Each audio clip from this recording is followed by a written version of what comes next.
Hi there, I am the Reverend Danny Crosby, a Unitarian minister serving congregations in Altrincham and in Urmston in the northwest of England. And I offer this devotion as a balm for the heart, for the mind, for the spirit, and for the soul. And it's titled Christmas, a time for forgiving and a time for forgetting, or forgiving and forgetting, however you interpret that. We are now fully into the Advent season, the days that lead to Christmas Day, the moment of magic. These are the days of waiting, of preparation. The music is playing. We can hear all the familiar songs in every shop. They've been playing for weeks, really. And no doubt we've begun the process of selecting gifts for loved ones, sending cards. I've not really begun any of that yet. I've been far too busy, but I'm sure most sensible folk are already hard at it. I will get round to it. The cards are coming. Actually, I received my first Christmas card in July. Can you beat that? It was left with another card and a gift for a friend, from a mutual friend. They were in the country for a short while and they wanted to say a thank you to me and more importantly to our mutual friend actually. It was a lovely if unconventional gesture really, but it was important to them to offer something while they could. Lovely really. I also received an unusual request recently too. Someone rang me, someone who occasionally attends things at Dunham Road, and she asked me if the Christmas Eve service I was conducting was to be held on Christmas Eve. I wasn't entirely sure what to say to that really. She told me she was going away for Christmas and wouldn't be here on Christmas Eve, but would like to come to our Christmas Eve service if we held it on a different day. I told her we had other services around Christmas time and she'd be most welcome to come to anything really, or any of the other events going on, but I explained that really Christmas Eve service has to be held on Christmas Eve, and it was beyond my power to move that really. People can be wonderfully, beautifully eccentric and interesting, can't they? Including me, by the way. I wonder if you've experienced any bar humbug moments yet. I've had one or two, mostly when stuck in traffic and wondering if I can get all the things done that I need to get done. I seem ever more busy, busier than I've ever been, every year perhaps. And I've had to cancel a few things, actually, things I've had to say no to people because I just haven't got the time or energy, emotional particularly, to deal with everything. I am a human being, I am not Father Christmas. I've received some lovely gifts too, mainly gifts of presents and gifts of conversation and just people being who they are. The most touching perhaps and the most beautiful was held during last Sunday's candlelight Advent service in the evening at Dunham Road. Service that's also broadcast on Zoom. Margaret, our organist since 1989, her son Peter and his partner Sil were sitting there in the hospice, watching with their own candles in the dark and the silence.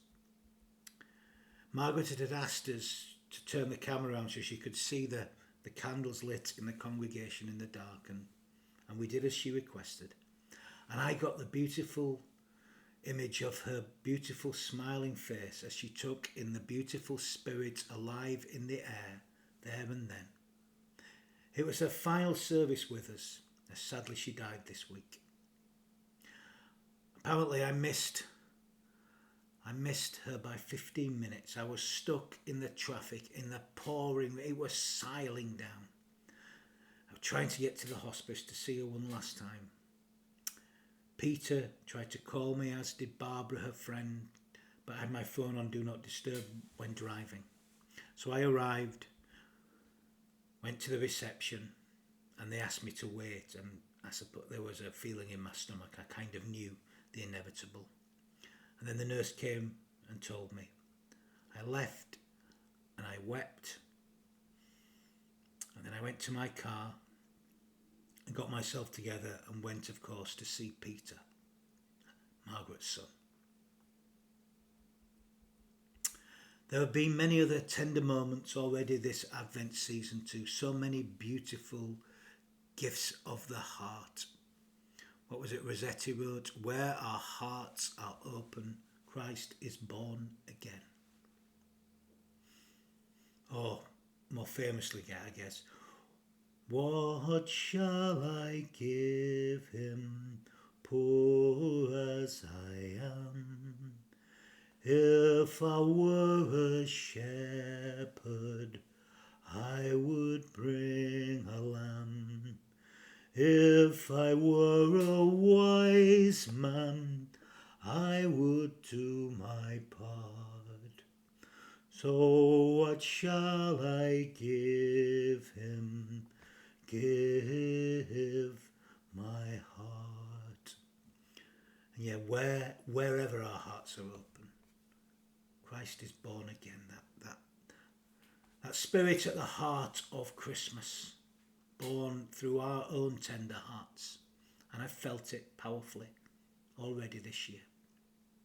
Such moments of loving generosity, moments of tears, moments of joy, moments of laughter.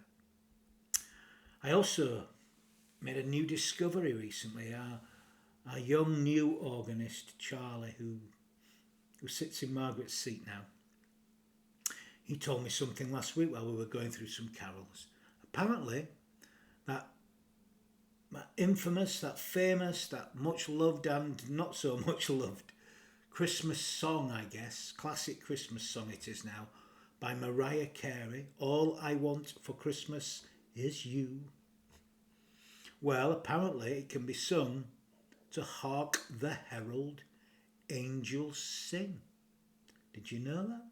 Well, I discovered it, I investigated it, and I decided the other morning, when I was feeling not my best, that I would send it to all my friends on WhatsApp. So I recorded it on WhatsApp and I sent it out to send some mirth and merriment, some joy, some love to folk. And no doubt I'll be singing it again. In fact, I sang it this morning in the Sunday service that accompanies this. I'm just recording this now. Would you like to hear it? We only sang a sample. I'm going to give you the whole version. So apologies if this offends Mariah Carey fans or Christmas carol purists. Excuse my sacrilege to both parties and perhaps more. But here it is. I don't want a lot for Christmas. There's just one thing I need. I don't care about the presents underneath the Christmas tree. I just want you for my own, more than you could ever know. Make my wish come true. All I want for Christmas is you. Yeah. I don't want a lot for Christmas. There is just one thing I need. And I don't care about the presents underneath the Christmas tree. I don't need to hang my stocking there upon the fireplace. Santa Claus won't make me happy with a toy on Christmas Day. I just want you for my own, more than you could ever know. Make my wish come true. All I want for Christmas is you. All I want for Christmas is you. All I want for Christmas is you.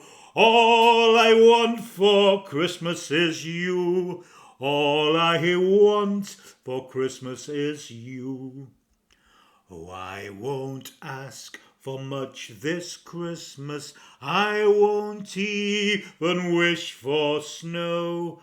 I'm just gonna keep on waiting underneath the mistletoe. I won't make a list and send it to the North Pole for Saint Nick. I won't even stay awake to hear those magic reindeer click. 'Cause I just want you here tonight, holding on to me so tight. What more can I do? Oh baby, all I want for Christmas is you. All I want for Christmas is you. All I want for Christmas is you. All I want for Christmas is you. All I want for Christmas is you. Oh, oh, all the lights are shining so brightly everywhere, and the sound of children's laughter fills the air. Oh, oh, oh, yay. And everyone is singing, oh yay. I hear the sleigh bells ringing. Santa, won't you bring me one? The one I really need, yay, oh. Won't you please bring my baby to me? Won't you please bring my baby to me? Oh, I don't want a lot for Christmas. This is all I'm asking for. I just want to see my baby standing right outside my door. Oh, I just want you for my own, more than you could ever know. Make my wish come true. Oh, baby, all I want for Christmas is you. All I want for Christmas is you. All I want for Christmas is you. All I want for Christmas is you, baby. All I want for Christmas is you,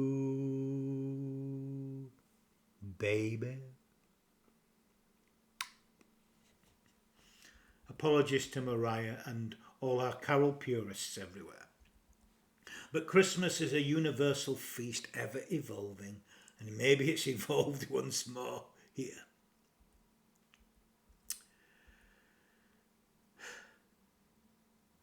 Christmas is a time for forgiving and forgetting, and maybe you need to forget that. In the Advent service and the devotion based on the Advent service last Sunday, I shared much material by Victoria Safford, and one of the things I shared was the following prayer. And these words taken from the prayer, not the whole prayer. Now is the moment of magic, and here's a blessing. We already possess all the gifts we need. We've already received our presents. Ears to hear music, eyes to behold lights, hands to build true peace on earth, and to hold each other tight in love. What more do we need, really? And I felt these gifts alive and well these last few days. I felt the spirit at the heart of them moving too.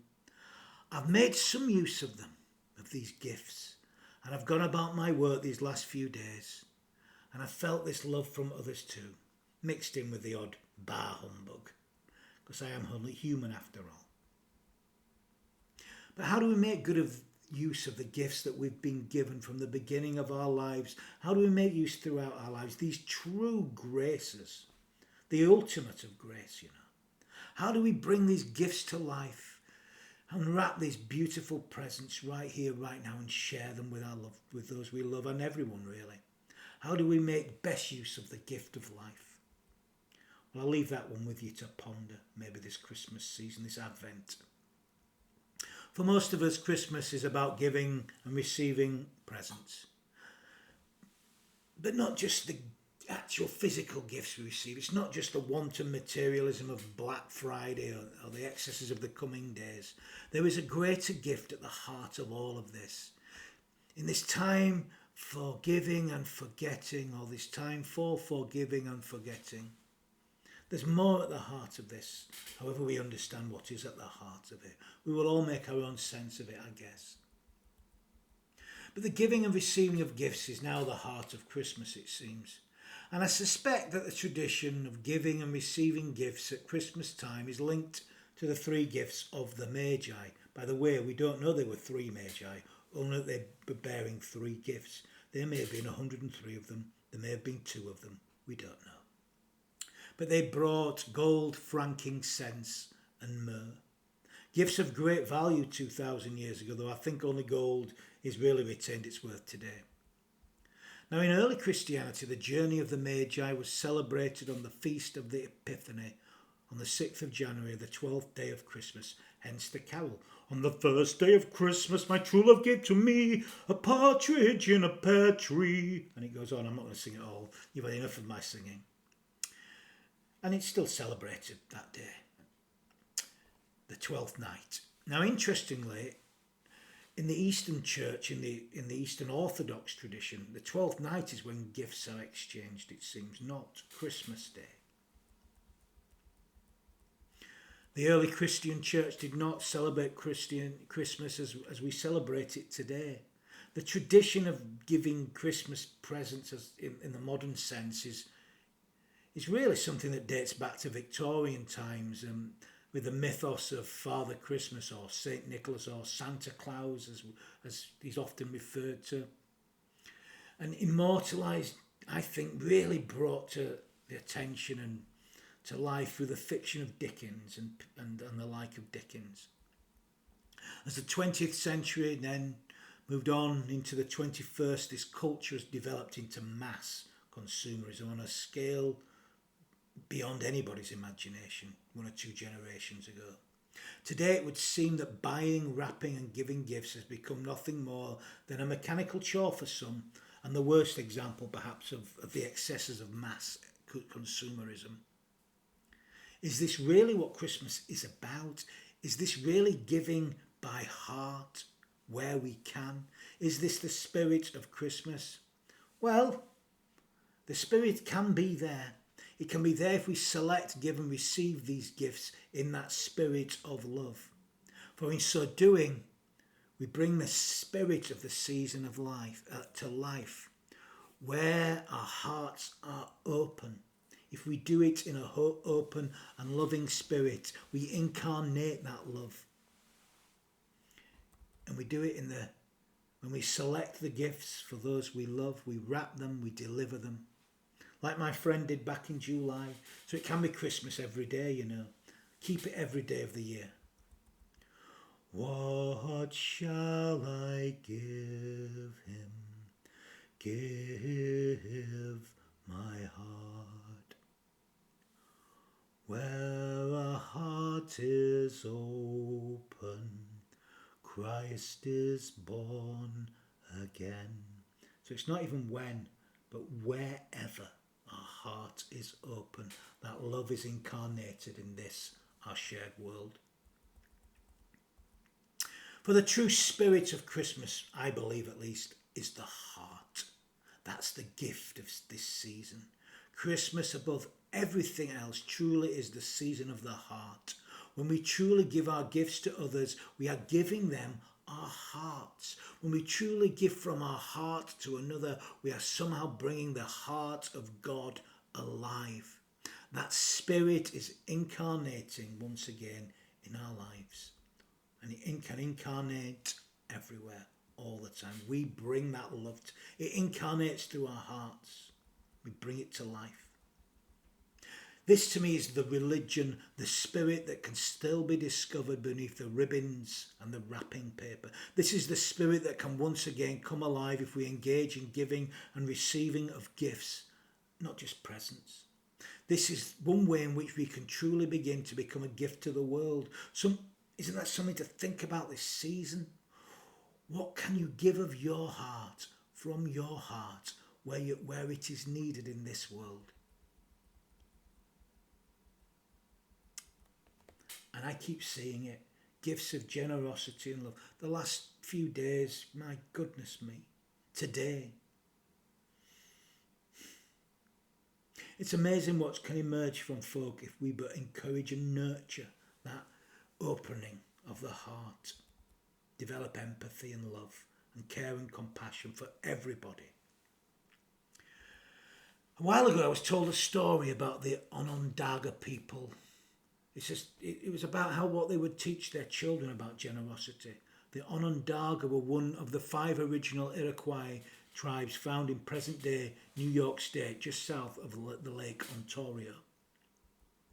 It seems that when it was time to teach a child of the tribe, they would gather together, all the people, into a circle, and the child would be brought to the centre of the circle and given wonderful things to drink, to feast. After the child had drunk to their heart's content, a voice would cry from outside of the circle saying, "I'm thirsty, I'm thirsty." And the child would then be encouraged to take the drink to the thirsty person. When they're drunk, the child would then be brought back into the circle and fed the most wonderful feast of food, the most amazing food. And then, when they were satisfied, they would hear a voice from outside of the circle crying out, "I'm hungry, I'm hungry." Again, the child would leave the circle and feed the hungry person. And then the child would be brought back into the circle and given the most exotic and beautiful warm clothes to wear, like my jumper maybe. And then a voice would cry out, "I'm cold, I'm cold." The child would then gather up clothes and help dress the freezing person. It reminds me of those words of Jesus. "What you do to the least of them, you do to me. When I was hungry, did you feed me? When I was cold, did you clothe me?" Isn't that the heart, the spirit? And isn't that what they're trying to teach? What a beautiful, beautiful way to teach empathy and interconnection and community, that we care for one another. It speaks powerfully to me to what is at the heart of Christmas. It speaks powerfully to me of what are the gifts at the heart of Christmas. Where our hearts are open, that spirit is born again. Where we open our hearts. Not just when, but where, focused, where needed. As you've probably heard before, I've been thinking a lot about ministry and my journey into ministry of late. I was asked last Sunday, actually, at the Urmston service by someone who's just begun attending. They asked me what drew me into ministry, what called me into being a minister. And the truth of anybody who knows me is it was heartache and it was grief. But it was a bit more than that. It was also gifts of generosity and love, which began, as I have said so many times, with a simple bowl of soup and the loving presence of someone who cared deeply about me, who just wanted to feed me and sit with me when I was broken. Folk giving their heart, opening their heart where it was needed in a time of utter broken despair. And I carry that loving spirit and I carry that generosity with me. And how many times have I been given a free meal in my life? How many graces are there to be given in my life? When that little lad, my Emmanuel Ethan, was killed that day, they looked after me and they fed me and they made sure I was okay. I never felt more alone. And as I was driving home from the hospice on Thursday evening with the rain pouring down, tears rolling down my cheeks as I was alone again in the car, I rarely cry publicly. It's something I do alone. It's a little bit about the introvertedness of aspects of my introvertedness, really. Some people cry all the time in public. I never do, really. But I was in tears of grief as I drove home alone. Listening to the radio. I've taken to listening to Radio 3 recently because I don't want to hear people's opinions so much, so loud and aggressive in the world. And I've been seeking solace in, and it's been lovely listening to some Christmas music the last few days. Well, just as I was 5 minutes from home, they played the perfect piece just came on. The Lamb by John Tavener began to be played. Little Lamb, who made thee? Dost thou know who made thee? It's a beautiful choral piece, and it was a piece of music I was learning to sing in a choir I was with the people who gave me soup. We were learning it just before Ethan was killed on November the 2nd, 2006. And that Anthems for Advent, 3 weeks later at Cross Street Chapel, we sang it for the first time and we dedicated it to his precious little life. I always call him my Emmanuel, the one who showed me that God is still with us. We're recovering from that grief, and the gift of that soup and the gift of those people is really the central gift of my ministry. It's fed from that. So it was so fitting that was the piece of music that was played that brought me glad tidings of comfort and joy once more in a time of grief. It showed me once again that God is still with us. Glad tidings of comfort and joy, comfort and joy. Oh, glad tidings of comfort and joy. Don't we all need them? Well, we're here to offer them, and sometimes they just come unbidden. There has been some beautiful gifts of care and love, again offered these last few days. Where our heart is open, Christ is born again. That love incarnates in this world as we open our hearts in those places that are needed, wherever they may be. The greatest gift is life itself, of course. The ultimate free gift, the ultimate unearned grace. You know, it's easy to say we're grateful for the gifts we're given, whether at Christmas time or throughout the year, whether they are material or spiritual in nature. But I don't think just saying we're grateful is enough. Gratitude is not enough. Gratitude must be active. It must be more than just saying thank you, although thank you is important. It's about doing something with what we've been given, those free gifts, those graces. And that's what I offer as a suggestion to think about over the coming days as we approach the moment of magic and Christmas. To consider the gifts that we've been granted, and perhaps think of the gifts that we would like to bring to life where needed. To remember all those gifts given, those gifts of love and presence, but not to remember passively. Instead, to make of them acts of remembrance, of all that has been freely given to us, gifted to us. Let's also make from these gifts a true act of gratitude for all that is our lives. Let's become a part of the gift that is life itself and express that gift through our frail human being. Let's become the gift of the world. And let's pour out this gift on one another, pour out this gift on life, and let's do so in all that we feel, in all that we think, in all that we say, and all that we do. Let's find places to open our hearts, where our hearts are needed, to give and to receive. I'm going to end with some final words of blessing. And my word, we need to bless more. And did you know, I hope you know, we can all bless. Doesn't need a special person. And we bless when we give our whole hearts, where our hearts are open. That's how we bless. So Here's a blessing. May we know the blessings of this season. May we know the gift within this season.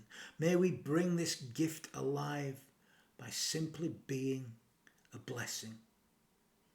By blessing each moment with our loving presence, where our hearts are open, that love is born again. And may we carry this spirit with us. May we bring to life the religion wrapped up in the Christmas ribbons. And may we do so in all that we feel, in all that we think, in all that we say, in all that we do.